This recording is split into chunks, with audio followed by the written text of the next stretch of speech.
I'm Caleb Warren, I'm 35, and I discovered my entire family was staging a hostile takeover of my $2.3 million building through a series of gleeful text messages. Before I tell you how their celebratory party turned into a mass eviction, let me know where you're watching from in the comments below. I'd love to see how far this story has traveled. It started on a Sunday. Most people are relaxing, enjoying the last few hours of the weekend. Not me. I was in my ground floor office at the Alder Street building, hunched over spreadsheets. The smell of stale coffee and ambition hung in the air. This building wasn't just brick and mortar to me. It was 8 years of my life, of sleepless nights, of risks that paid off. It was my proof to myself and to the world that I could build something on my own. My phone buzzed, a frantic vibration against the polished oak of my desk. It was my younger sister, Chloe. Not a call, but a string of rapid-fire texts. Cal, you need to see this. Now, are you sitting down? Call me the second you read this. I'm serious. Below her messages, a screenshot loaded. It was from a family group chat I'd muted months ago, titled Warren Clan Updates. My stomach tightened. I never muted Chloe, but the rest of them? The constant stream of my brother Leo's artistic struggles and my mother's passive-aggressive inspirational quotes was too much. I zoomed in on the screenshot. My blood ran cold. It was a message from my mother, Eleanor. Okay, everyone, let's finalize the plan for the Alder building. Leo is taking the 3rd floor for his new studio. The light is just perfect for his work. Aaron gets the 2nd floor, plenty of room for the kids to run around. Your father and I will take the penthouse, obviously. Cal can keep his little office on the ground floor. It's only fair. Fair? The word echoed in the silent office. My building. My $2.3 million investment, secured with my money, my credit, my sweat. They were carving it up like a Thanksgiving turkey. The message was followed by a series of cheerful replies. Thumbs up emojis. My brother Leo writing, "Finally, a space that understands my creative needs." My Aunt Carol chimed in, "Oh, how wonderful. A true family legacy." My hands started shaking. This wasn't a misunderstanding. This was a coup. I scrolled up. The chat history Chloe sent was a nightmare. Pictures of them, my mother, my father, my brother, my aunt, standing in the lobby. Selfies from the rooftop deck, my rooftop deck. They were inside. Right now. Another text from Chloe came through. They're all here. Mom is throwing some kind of legacy party. You have to get here. I didn't text back. I grabbed my keys, my wallet, and my phone, my mind racing faster than I'd ever known. On my way out, I saw it through the large plate glass window of my office. In the main lobby, a banner was hung across the marble wall. In flowing, arrogant script, it read, Warren Family Legacy Celebration. My family wasn't just invading my building. They were celebrating its conquest. And as I stormed toward the entrance, a cold, hard resolve settled in my chest. The party was over. To understand why they thought they could do this, you have to understand my family. You have to go back further than the spreadsheets and the bank loans. You have to go back to a scraped knee, a broken window, and a report card. In the Warren household, there were 2 sets of rules. One for my older brother, Leo, and one for me. Leo was the artist, the dreamer, the golden child. He was charming, handsome, and utterly allergic to responsibility. When he was 17, he took our dad's brand new sedan for a joyride and wrapped it around an oak tree. My parents' reaction? Relief that he was okay, followed by a trip to the dealership the next weekend to buy him a safer car for his birthday. They didn't want the accident to damage his creative spirit. A month later, I brought home a report card with 5 A's and 1 B+. My father, Richard, looked at it, his brow furrowed, and asked, "What happened in history, Caleb? You're not applying yourself." That was the world I grew up in. Leo's failures were romanticized. My successes were merely the expected baseline. He was an investment of love. I was an investment of expectation. This dynamic followed us into adulthood. Leo drifted from one artistic venture to another, all funded by my parents. He needed money for canvases, For a loft in a trendy part of the city? For a trip to Europe to find his muse? The answer was always yes. When I was 27, I had an idea. I'd been working in real estate for a few years, learning the ropes, saving every single penny. I saw a niche market for redeveloping small, neglected commercial properties. I drafted a business plan for what would become Harbor Line Development. It was solid, but I was young. The banks wanted more collateral than I had. I needed a cosigner on an initial small business loan, just $15,000 to get the LLC properly set up and secure a line of credit. I hated that I had to ask, but I had no choice. I went to my parents. My father looked at my proposal like it was written in a foreign language. My mother, Eleanor, however, saw an opportunity. Not a financial one, but one for control. "Of course, we'll help you, dear," she said, her voice dripping with maternal generosity. Family helps family. She co-signed the loan. And for the next 18 months, that $15,000 was a chain around my neck. Every family dinner came with a side of business advice. "Caleb, are you sure you should be buying in that neighborhood? Caleb, I saw a documentary about a real estate crash. You need to be careful." Leo would smirk from across the table. "Don't worry, little brother. If it all goes bust, you can always come work for me when I'm famous." The loan wasn't a lifeline. It was leverage. It was their way of staying involved, of claiming a piece of my dream before it even had a chance to breathe. They never asked for financial reports, but they demanded emotional ones. They wanted to be the silent and not-so-silent partners in my life. I knew, with a certainty that chilled me to the bone, that as long as that loan existed, Harbor Line would never truly be mine. It would always be the little business Eleanor and Richard helped their son start. That narrative was unacceptable. So I worked. I worked like a man possessed, driven by a quiet fury. I paid that loan off in 18 months, not the 5 years the bank gave me. And the day I made the final payment was one of the best days of my life. The bank sent me a letter confirming the loan was paid in full. I held it in my hands, and it felt heavier than any check I'd ever written. It was a declaration of independence. But I knew that a piece of paper from a bank wouldn't be enough to change the narrative my mother had so carefully crafted. I needed something more. I needed her signature. My lawyer at the time, an older gentleman named Stan, had advised me when we first set up the LLC. "Once that loan is paid, Cal," he'd said, peering at me over his glasses, "you get your mother to sign an amendment to the operating agreement. Remove her as a signatory. Clean break. No ambiguities." His words echoed in my mind. No ambiguities. I scheduled a meeting with my mother. Not at her house, not over dinner. I booked a small conference room at a neutral location and had the amended LLC documents delivered by a courier. I wanted it to be official, sterile, and undeniable. She arrived, dressed impeccably as always, a small, puzzled smile on her face. "Caleb, this is all so formal. Is everything all right?" "Everything's great, Mom," I said, keeping my voice even. I pushed the single-page document and a pen across the polished table towards her. "I've paid off the initial business loan. This is just the paperwork to update the LLC records, removing you as a cosigner. It's just a formality to clean up the corporate file." She picked up the document, but her eyes didn't scan the legal text. They were fixed on me. The smile vanished, replaced by a flicker of something I couldn't quite name. It wasn't anger.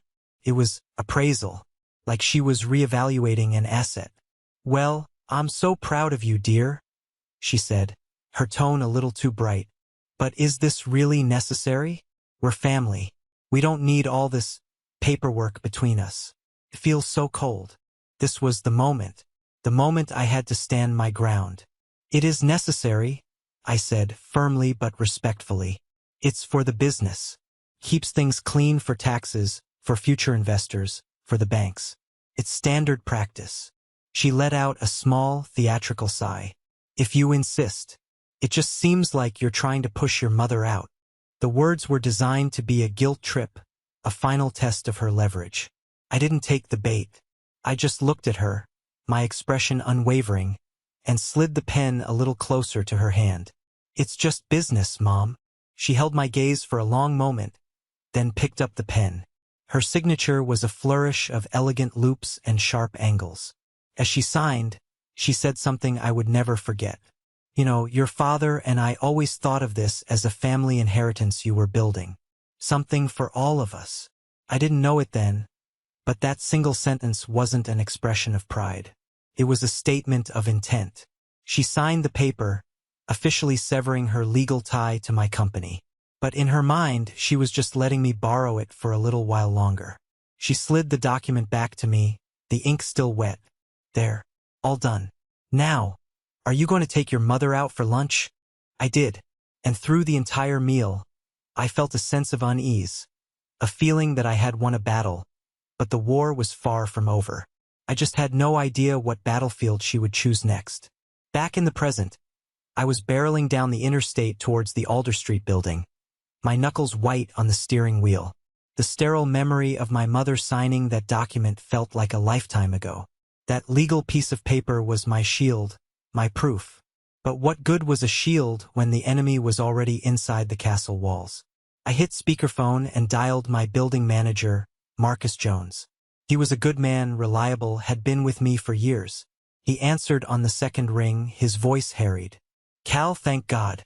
I was just about to call you. Your family is here. A lot of them. They said you knew. I didn't know, Marcus. I cut him off, my voice sharp. How did they get in? The main doors are keycard access only after hours on a Sunday. There was a pause. I could hear the background chatter of my relatives, laughing, their voices echoing in my lobby.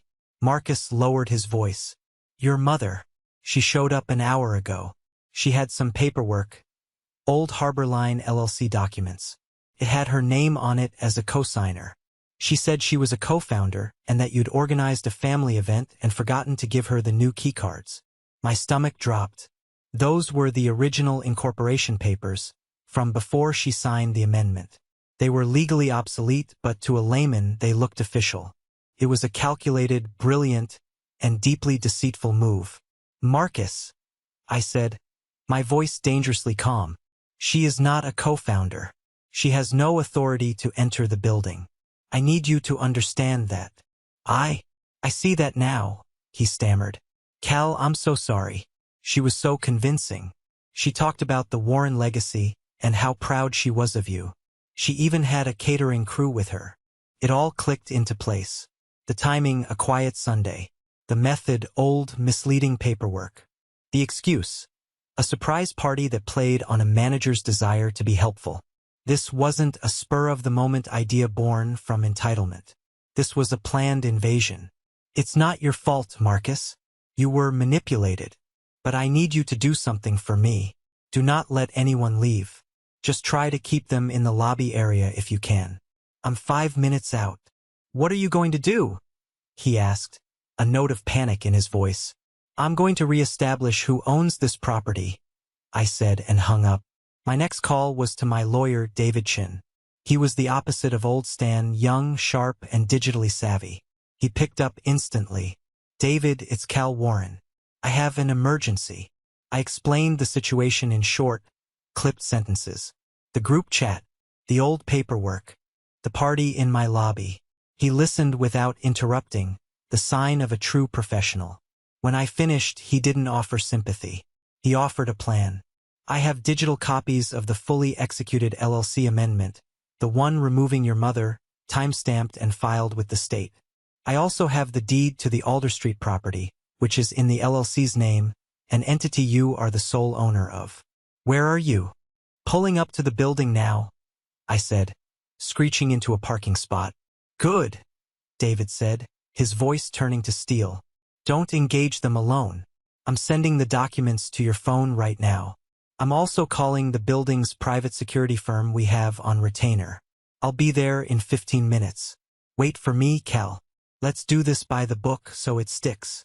I looked at the lobby, teeming with people who shared my blood but not my reality. Waiting was the last thing I wanted to do. But David was right. This wasn't just about kicking them out. This was about making sure they could never, ever get back in. My finger hovered over the security firm's number David had just texted me. I took a deep breath. 15 minutes, I said. Then the reclamation begins. The 15 minutes I waited for David felt like 15 years. I sat in my car, watching my relatives through the glass doors of the lobby. They were drinking champagne, my champagne probably, from a case I kept in the building for client celebrations. My brother Leo was holding court, gesturing expansively with a flute in his hand, no doubt describing which wall he'd knock down to achieve artistic flow. My mother, Eleanor, drifted through the crowd like a queen, accepting hugs and compliments on her beautiful family home. The sight of it all, the sheer audacity, stoked the cold fire in my gut into a raging inferno. A sleek black sedan pulled up behind me. David Chun stepped out, a leather briefcase in his hand, his expression calm and unreadable. A second vehicle, a standard security SUV, parked behind him, and two uniformed guards emerged. They were large, imposing men, and their presence instantly changed the calculus of the evening. "Ready?" David asked as he reached my car. "More than," I said, my jaw tight. We walked towards the entrance, the security guards flanking us. The moment we stepped through the doors, a hush fell over the lobby. Every head turned. The laughter died in their throats. My mother was the first to recover. Her face broke into a wide, disingenuous smile. "Caleb, darling, you're here. We were hoping you'd make it to our little celebration." I ignored her. My eyes scanned the room, meeting the confused and guilty faces of my aunts, uncles, and cousins. I looked at Leo, whose smug expression faltered for the first time. "What is this, Cal?" my father asked, stepping forward. "Who are these men?" Before I could answer, David stepped forward. His voice wasn't loud, but it cut through the silence with absolute authority. "Good evening. My name is David Chin. I am the legal counsel for Caleb Warren and for Harborline Development LLC, the sole and legal owner of this property." He opened his briefcase and produced a sheaf of papers. "This document," he said, holding up the first one, "is the current state-filed operating agreement for Harborline Development. It recognizes Caleb Warren as the only member. Any previous versions are null and void." He held up a second document. "And this is the deed for 510 West Alder Street, registered to Harborline Development. In short, all of you are trespassing." A wave of murmurs rippled through the crowd. My Aunt Carol gasped theatrically. Eleanor stepped forward, her smile gone, replaced by a mask of wounded indignation. "Trespassing? Caleb, this is ridiculous. This is a family matter. Tell your lawyer to stand down." "He's my lawyer for a reason, Mom," I said, my voice level and cold. "Because you've turned a family matter into a legal one. You used fraudulent documents to gain access to my building." "Fraudulent?" she scoffed. "I helped you start this company. That paper had my name on it. And then you signed another piece of paper that took your name off it," David interjected smoothly. "A legally binding one." Leo pushed his way to the front. "This is insane. You're really going to kick your own family out onto the street." "You weren't on the street," I shot back. "You were in my penthouse, planning renovations." The two security guards took a step forward, their presence a silent, undeniable command. My mother played her final card. Tears welled in her eyes. "I can't believe you're doing this. After everything we've done for you, you're choosing money over your family." I looked her straight in the eye. The years of feeling second best, of having my achievements minimized, of being the responsible one while my brother was coddled. It all coalesced into a single moment of clarity.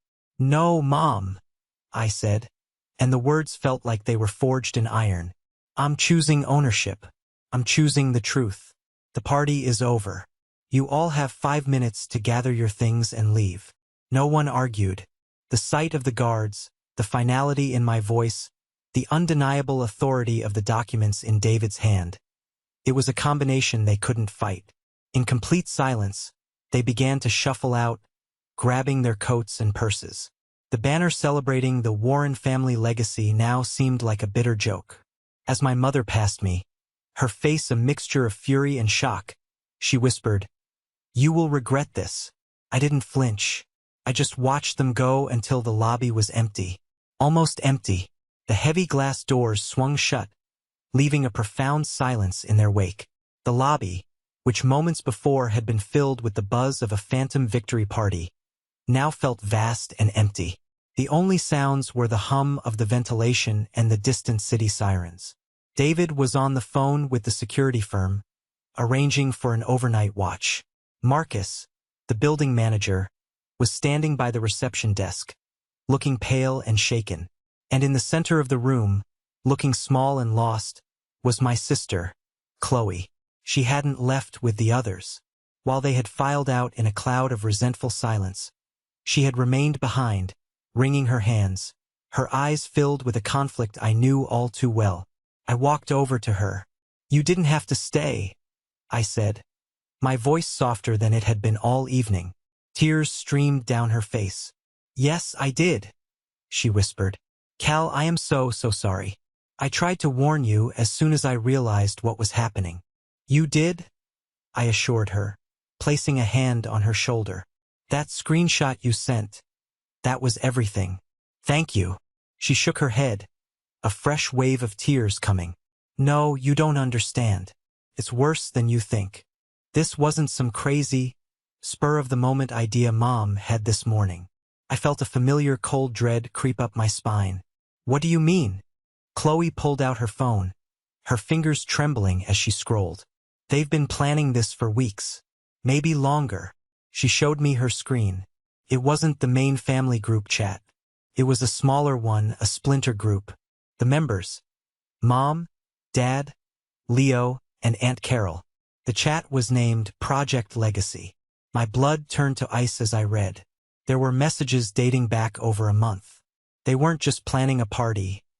They were orchestrating a takeover. Leo: "Found the original LLC docs. Mom's name is right there. That's our golden ticket." Mom: "We have to time it perfectly. Wait until Caleb is distracted with that big refinancing deal he mentioned. He'll be too stressed to fight back properly." Aunt Carol: "Make sure you get photos. We need to establish a narrative of this being a family enterprise from the start. Public perception is key." Dad: "Just be careful. I don't want this to turn into a legal mess." Mom: "It won't be a legal mess, Richard. It will be a family negotiation. He'll cave rather than risk a public fight. He's always hated confrontation." I felt sick. My own mother banking on my aversion to conflict. My brother digging up old papers like a grave robber. My aunt plotting a social media strategy. And my father, my quiet, non-committal father, offering a weak word of caution before letting it all happen. This was premeditated. They had targeted my moment of vulnerability. The refinancing deal was the biggest step forward for my company in 3 years. They knew it was a delicate, high-stakes negotiation. They had weaponized their knowledge of my life against me. "They were going to squat," I said, the realization hitting me with the force of a physical blow. They were going to move in, change the locks, and dare me to evict them, counting on me to settle, to give them a piece of the company or a floor in the building just to make the public humiliation go away. Chloe nodded, wiping her eyes. They were talking about lawyers, about how to frame it as a dispute over a verbal agreement from years ago. They thought you'd pay anything to avoid a scandal, especially with your investors watching. I handed the phone back to her, my mind reeling. The betrayal was so much deeper, so much more venomous than I had imagined. This wasn't about entitlement. This was about extortion. And they had just shown me how far they were willing to go. David finished his call and walked over, his face grim. "Security is set for the night. I'm also recommending we get a locksmith here first thing in the morning to change every single lock and reprogram all keycards." "Do it?" I said, my voice devoid of emotion. "Do it all. And David," I added, meeting his eyes, "start preparing a case. I don't think this is over." He nodded slowly. "I think you're right." The next 24 hours were a blur of calculated action. At 8 a.m. Monday, a team of locksmiths descended on the Alder Street building, replacing every lock, from the main entrance to the rooftop maintenance closet. Every keycard was deactivated and a new, encrypted system was put in place. By noon, the building was a fortress, accessible only to me, my staff, and our tenants. I felt a grim sense of satisfaction. I had secured the physical territory, but I had severely underestimated my family's next line of attack. The battlefield was about to shift from the physical world to the digital one. Started around 7 p.m. Monday night. My phone began buzzing with notifications. Friends from high school, distant cousins, former colleagues, all sending me the same link with a simple message. Dude, have you seen this? It was a public Facebook post from my brother, Leo. It featured a sepia-toned photo of our family from years ago, all of us smiling awkwardly at a holiday dinner. The caption was a masterpiece of manipulative fiction. Some of you know that my family helped my younger brother, Caleb, start his real estate business years ago. He wrote, "We poured our hearts, our savings, and our support into his dream, hoping to build a legacy for the whole Warren family. We were so proud. But success changes people. Yesterday, with no warning, Caleb brought in lawyers and security guards to throw his own mother and father out of the building they helped him build. He's choosing profits over people, bricks over blood. I'm heartbroken to see what he's become, but we won't be silenced." The post was a work of art. It painted me as a heartless corporate villain and them as the salt of the earth family I had betrayed. It was filled with carefully chosen, emotionally charged words: hearts, savings, legacy, heartbroken. It conveniently left out the part about the group chat, the trespassing, and the attempted extortion. The comments section was a cesspool of outrage. People who had only ever heard my mother's side of any story were chiming in with their support. "Eleanor is the sweetest woman I know. I can't believe her own son would do this. Leo, stay strong. Some people forget where they came from. This is what happens when people get a little money. So sad." Then my Aunt Carol joined the fray, sharing Leo's post with her own commentary. "I was there. I saw it all. Poor Eleanor was just trying to bring the family together. Caleb's coldness was terrifying. This is a story about greed and a broken family. He should be ashamed." It was a coordinated PR assault. They were controlling the narrative, framing the entire incident to make me the aggressor. My phone was blowing up. My professional LinkedIn page was suddenly getting views from people in my mother's social circle. They weren't just airing dirty laundry. They were trying to publicly shame me into submission. I wanted to respond. I wanted to type out a furious rebuttal, posting the screenshots from the Project Legacy group chat, detailing every lie, every manipulation. I had the truth on my side. I called David. My voice was shaking with rage. "They're trying to ruin me. They're posting lies all over the internet." "I know. I'm looking at it right now," he said, his voice a calming anchor in my storm of fury. "And you are not going to respond. Not a single comment. Not a single post. You will remain silent." Silent. I exploded. "David, they're calling me a monster. This could damage my reputation. It could affect the refinancing deal." "That's exactly what they want," he said patiently. "They want to drag you into a mudslinging contest online, where facts don't matter and emotion is everything. They know your mother can play the victim better than anyone. We are not going to fight them on their turf. We're going to fight them on ours. With facts, with documents, and in a courtroom if necessary. For now, you say nothing. Let them show their entire hand." Hanging up the phone was one of the hardest things I've ever done. Every instinct screamed at me to defend myself. But I trusted David. So I sat there, in my silent, secure building, and watched as my own family systematically tried to tear down my name, one lie at a time. And the worst part was, I had a sinking feeling that this was just the opening salvo. The social media campaign wasn't just a random act of spite. As the week wore on, I realized, with a dawning horror, how surgically precise their timing had been. The climax of my multimillion-dollar refinancing deal for Harborline was a final presentation scheduled for that Friday. The meeting was with a consortium of investors led by a man named Robert Harrison, a sharp, old-school financier who valued stability and reputation above all else. On Wednesday afternoon, 2 days before the meeting, I received an email from Harrison's assistant.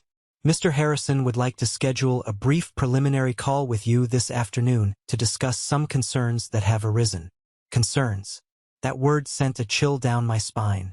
I took the call in my office with David patched in on mute. Harrison's voice was polite but distant.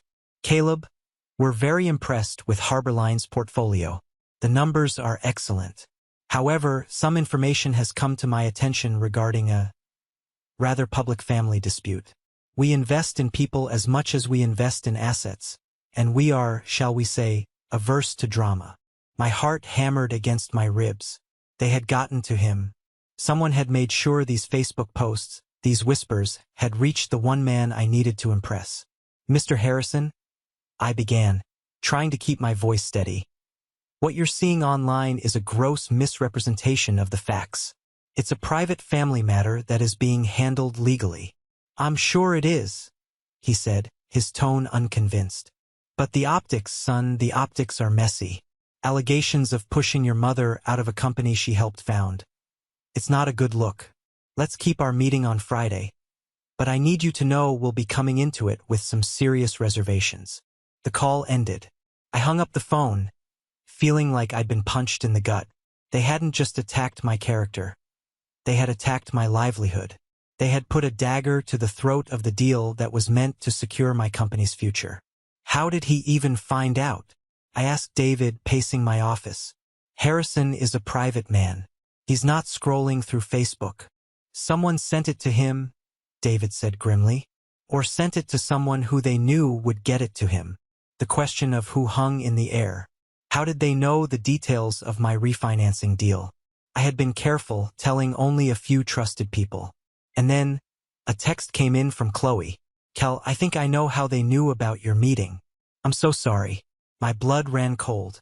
I called her immediately. Her voice was a choked whisper. It was Uncle Frank, she said, and I could hear her crying. Frank Miller. He wasn't a real uncle, but he had been my father's best friend since childhood. He was at every Thanksgiving, every Christmas. I'd gone fishing with him. He'd given me my first beer. I had lunch with him a month ago and, in a moment of excitement, had told him about the upcoming Harrison deal. I trusted him. Chloe continued. I overheard Mom on the phone with him. She was thanking him for the information. Said it was exactly the leverage they needed. Kel, he told them everything. Your timeline, the investors' names, everything. The betrayal was so profound, so absolute, it left me breathless. It wasn't just my immediate family anymore. It was the entire ecosystem of my childhood, the people I was supposed to be able to trust, all conspiring against me. They had created a vice with my family on one side and my professional future on the other, and they were tightening it with all their might, waiting for me to break. Friday morning arrived with a sense of grim finality.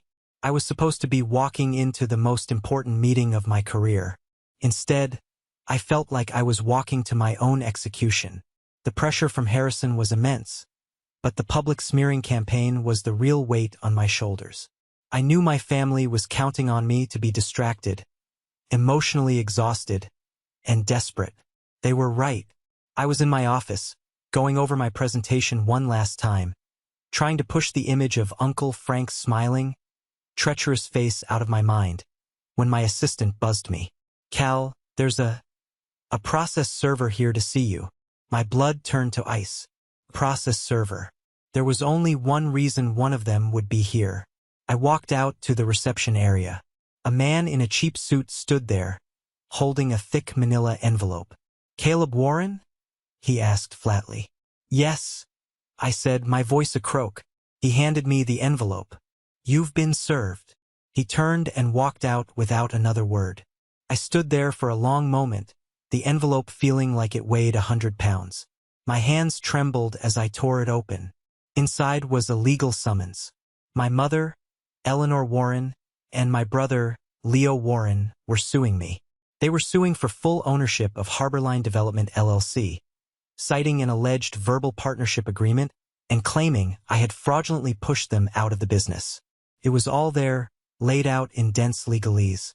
It was a complete work of fiction, a legal document built on the same lies as Leo's Facebook post. But the lies were now official. They were filed with the court. But that wasn't the worst part. Tucked inside the summons was a second document. It was a motion for a temporary restraining order against my company's primary operating accounts. And scrawled at the bottom was a judge's signature. It had been granted. Effective immediately, my business accounts were frozen. I stumbled back into my office and sank into my chair. The papers spread out on my desk. Couldn't make payroll. I couldn't pay my contractors. I couldn't pay the mortgage on this very building. And the multi-million-dollar refinancing deal? It was dead. Utterly and completely dead. You can't refinance a company whose assets are frozen by a court order. They had done it. They had found the one move that could bring my entire world crashing down. They didn't need to win the lawsuit. The lawsuit itself was the weapon. By freezing my accounts, they had cut off my company's oxygen supply. They thought I would have no choice but to surrender, to come to the settlement table and give them whatever they wanted just to be able to breathe again. I picked up the phone to call David. A wave of pure, unadulterated despair washing over me. This was no longer a fight for a building or for my reputation. This was a fight for my survival. And for the first time, I felt a sliver of doubt. For the first time, I wasn't sure if I could win. The weeks leading up to the preliminary injunction hearing were the longest of my life. My company was paralyzed. I had to have painful conversations with my employees, assuring them I would make payroll out of my personal savings, but that all projects, promotions, and bonuses were on indefinite hold. The Harrison deal was officially scuttled, the investors backing away from the unforeseen legal complications. Every day was a new battle just to stay afloat. My family, meanwhile, was on a media tour. My mother gave an interview to a local news blog, dabbing at her eyes with a handkerchief as she spoke of her stolen legacy. The headline read, "Local Mother Fights Son for Family Business." The court of public opinion was convicting me without a trial. The day of the hearing arrived. The courtroom was small and stuffy. I sat beside David at one table. Across the aisle sat my mother, my father, Leo, and their lawyer, a man named Arthur Vance. Vance was exactly the kind of lawyer you'd expect. Slicked back hair, an expensive suit, and a smile that never reached his eyes. He specialized in messy family business disputes, which meant he specialized in turning emotion into a weapon. The hearing was to determine if the freeze on my accounts should be upheld until a full trial could take place. If we lost, my company would likely bleed out and die before we ever got to a trial. This was it. This was the whole game.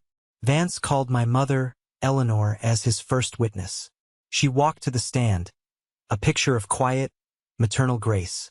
Vance handled her with theatrical gentleness. "Mrs. Warren," he began, his voice soft, "could you please tell the court about the founding of Harbor Line Development?" "Of course," she said, her voice trembling slightly for effect. "My son, Caleb, he was so ambitious. I was so proud. My husband and I, we gave him his start. We co-signed his first loan. We gave him our savings." "Objection," David said calmly. "There were no savings given. Only a co-signature on a $15,000 loan that was paid back with interest." "Sustained." The judge, a stern-faced woman named Judge Thompson, said, "Stick to the facts, Mr. Vance." Vance smiled, unbothered. "Of course, Your Honor." "Mrs. Warren, was there an understanding, a family agreement, that this business was a joint venture?" "Oh, absolutely," my mother said, looking at me with pleading, sorrowful eyes. "We always talked about it as our family legacy, something we were all building together. I never dreamed my own son would use some legal trick, some piece of paper, to push me out, to take everything for himself." She started to cry softly. It was a brilliant performance.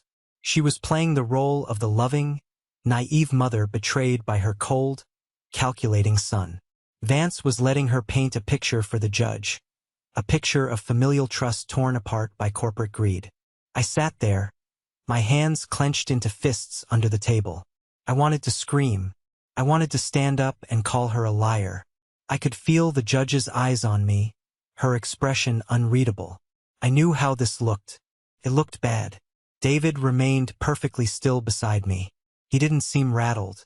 As Vance finished his saccharine sweet examination, David's phone, which was lying face down on the table, gave a soft buzz. He glanced at it. It was a text from Chloe. He slid the phone towards me. The text read, "I've got something. It's bad. Mom and Leo were talking in the hallway before the hearing. I recorded it. Sending the file now. I'm so sorry you have to hear this." A small audio file was attached. My heart pounded. David gave me a slight nod. He stood up to begin his cross-examination. "Mrs. Warren," David started, his voice respectful, "you testified that you believed you were a partner in this business. Is that correct?" "Yes," she said, dabbing her eyes. "In my heart, I always was." "And you feel that your son, Caleb, has cheated you out of your rightful share of this family inheritance?" "Yes," she whispered. "He's broken my heart." I watched as the audio file finished downloading on David's phone. He calmly plugged a small cord into his laptop. "Your Honor," he said, turning to the judge, "I believe I have a piece of evidence that speaks directly to Mrs. Warren's true motivations. With your permission." Judge Thompson looked intrigued. "Proceed, Mr. Chun." Vance shot to his feet. "Objection. We haven't seen this evidence. It was just obtained," David said smoothly, "and it is a direct rebuttal to the witness's testimony." The judge waved Vance down. "I'll allow it." A palpable tension filled the courtroom. My mother shifted on the witness stand, her mask of sorrow momentarily replaced by a flicker of confusion.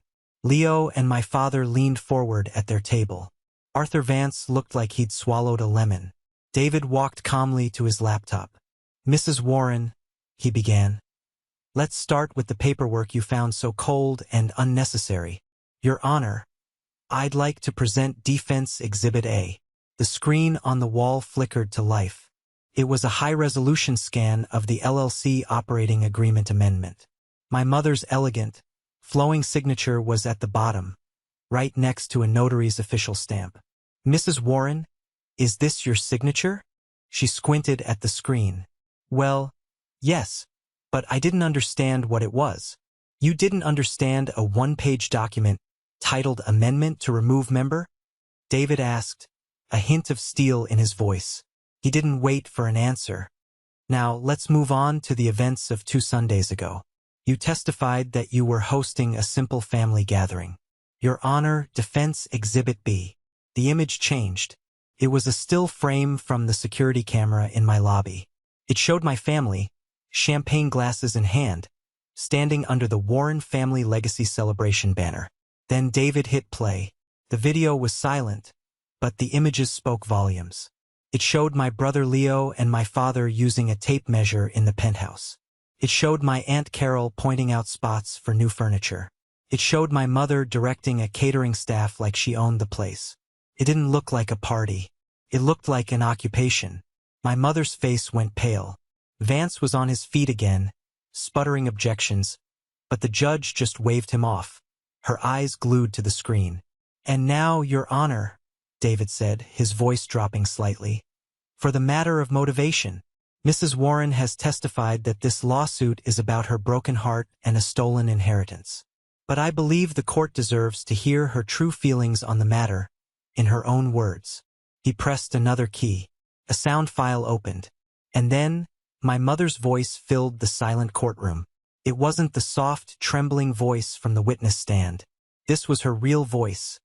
Sharp, conspiratorial, and dripping with contempt. "Audio recording, Eleanor. Stop worrying, Leo. The lawsuit is just to apply pressure. We freeze his accounts, he starts to panic. He'll settle before this ever gets to a real trial rather than risk his reputation with those fancy investors of his." "Audio recording, Leo. You're sure he'll cave?" "Audio recording, Eleanor. Please. He's my son. I know his weaknesses. He hates a scene. We just have to make the scene big enough, and he'll pay anything to make it go away. A few million, a permanent salary for you. It's all on the table once he's desperate enough. This isn't about winning in court, darling. It's about winning the negotiation." The recording ended. Absolute, Bone-deep silence. You could have heard a pin drop on the worn courthouse carpet. I looked at my family's table. My father looked like he had been turned to stone. Leo's face was a mess of shock and fury, his mouth hanging open. Vance was staring at his client, his professional mask completely gone, replaced by pure, unadulterated horror. He had been played too. But my mother, I will never forget the look on my mother's face. The mask of the gentle, wronged matriarch dissolved. What was left was cold, hard fury. The look in her eyes was not of a mother at her son. It was the look of a predator whose prey had just turned around and ripped out its throat. The spell was broken. The truth, in all its ugly, undeniable glory, was out. Judge Thompson slowly took off her glasses and rubbed the bridge of her nose. She looked at my mother on the witness stand, then at Vance, then at me. Her expression was thunderous. "Mr. Vance," she said, her voice dangerously quiet, "do you have anything at all to say for your clients?" Arthur Vance opened his mouth, then closed it. He slowly shook his head and sat down, defeated. "This is the moment that changed everything, when I finally took back control of my life. Thank you for sticking with me this far, you're amazing. If you could do me a huge favor and like this video and comment with the number 1 below, it lets me know you've been on this journey with me. It doesn't just help more people find this story. It tells me that my experiences mean something to someone out there. Your support is the biggest motivation for me to keep sharing the rest of this journey." Judge Thompson put her glasses back on. She surveyed the room, her gaze lingering on my mother, who sat frozen on the witness stand, all pretense stripped away. The silence stretched on, thick with the fallout of the audio recording.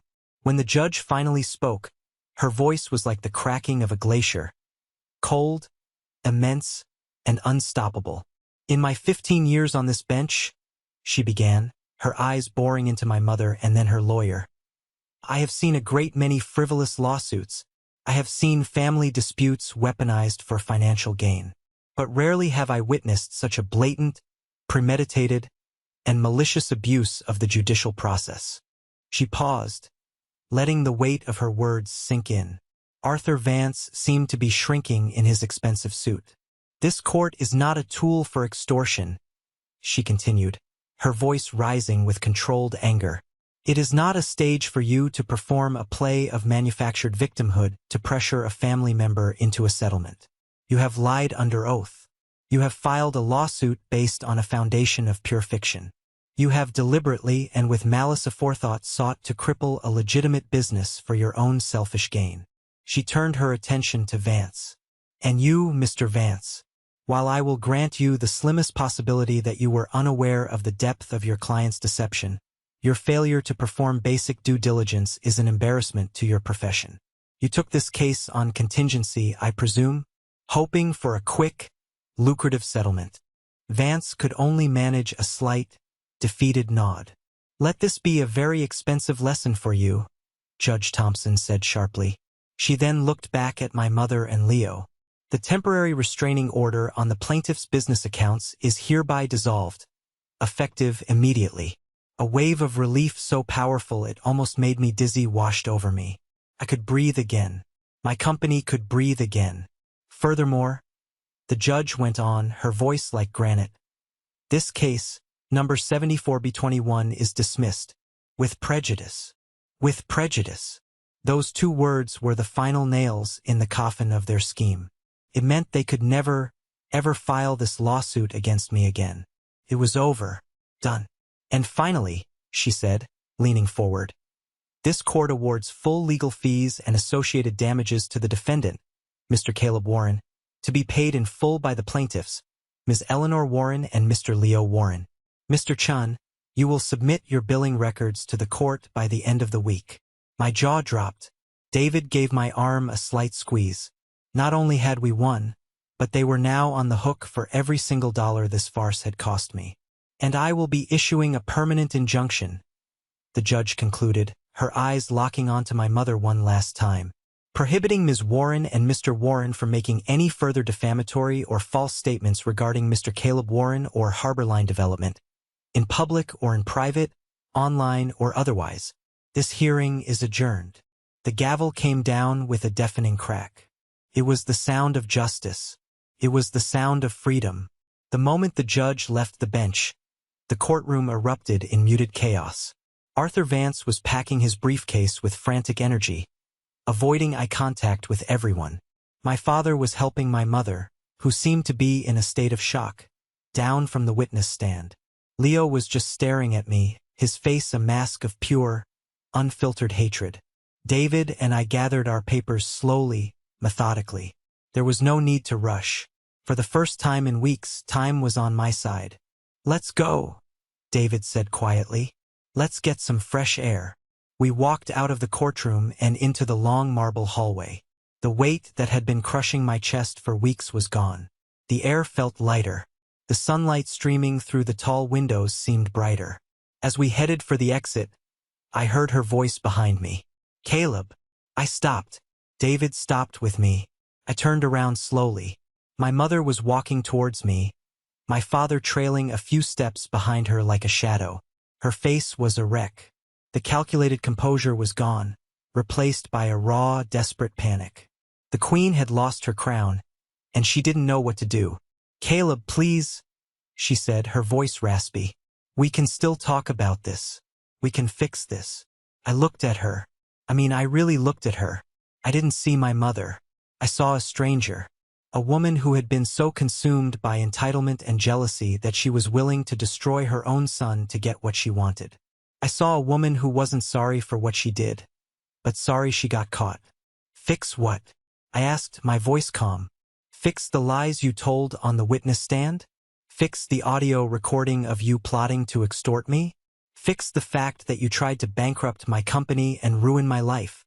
It wasn't supposed to be like this," she stammered, reaching a hand out towards me. I wanted what was fair." "Fair?" The word came out as a hollow laugh. "You have no idea what that word means. You think fair is getting a piece of something you never earned? You think fair is punishing one son for his success while rewarding another for his failures?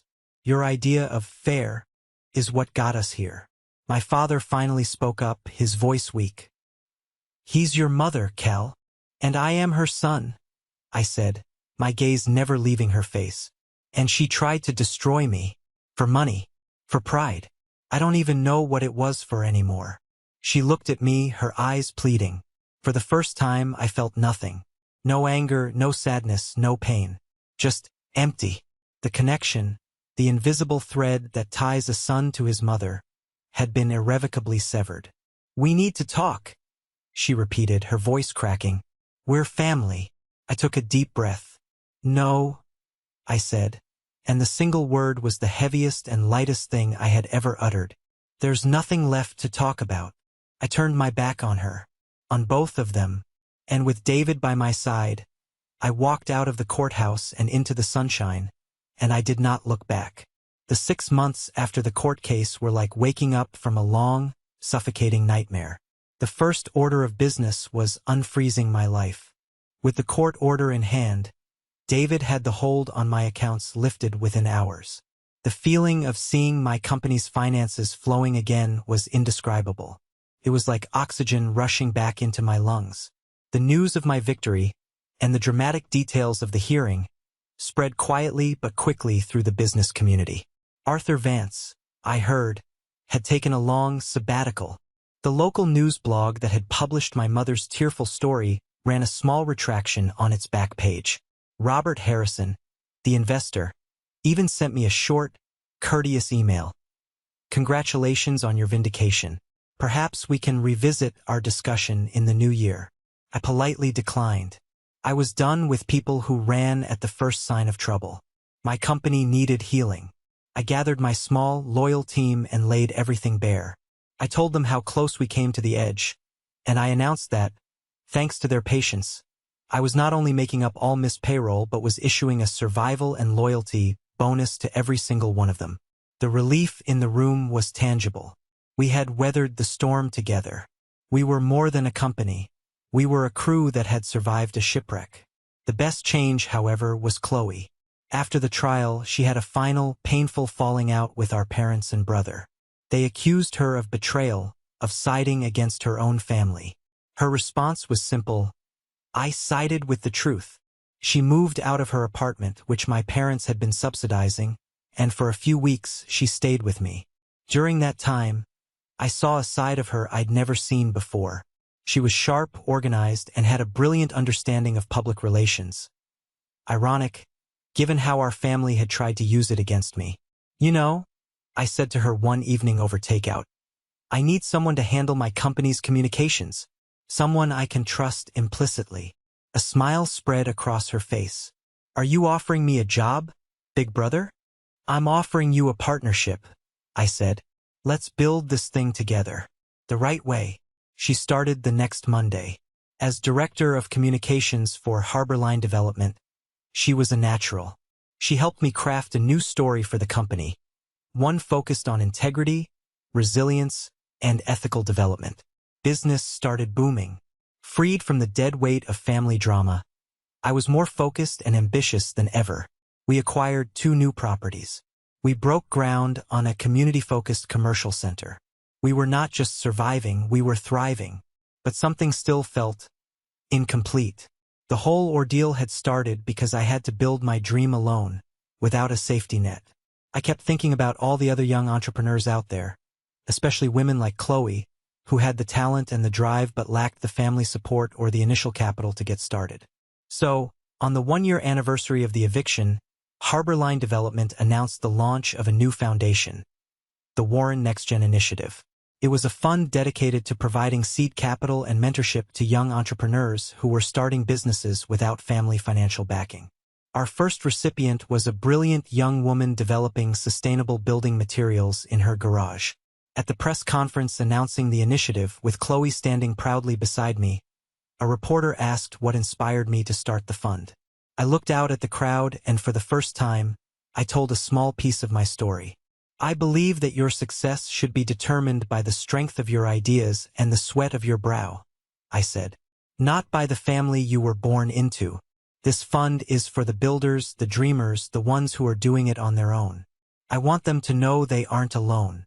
It was the best revenge I could have ever imagined, turning the poison they had poured on me into medicine for someone else. Life settled into a new, healthier rhythm. Work was challenging and rewarding. My relationship with Chloe deepened from siblings into true partners and best friends. We'd have lunch every day, not just talking business, but about everything and nothing. The gaping wound my family had left in my life was slowly being filled by a new family I was building for myself. One based on trust, respect, and shared goals. I didn't seek out news of my parents or Leo, but sometimes it found me anyway.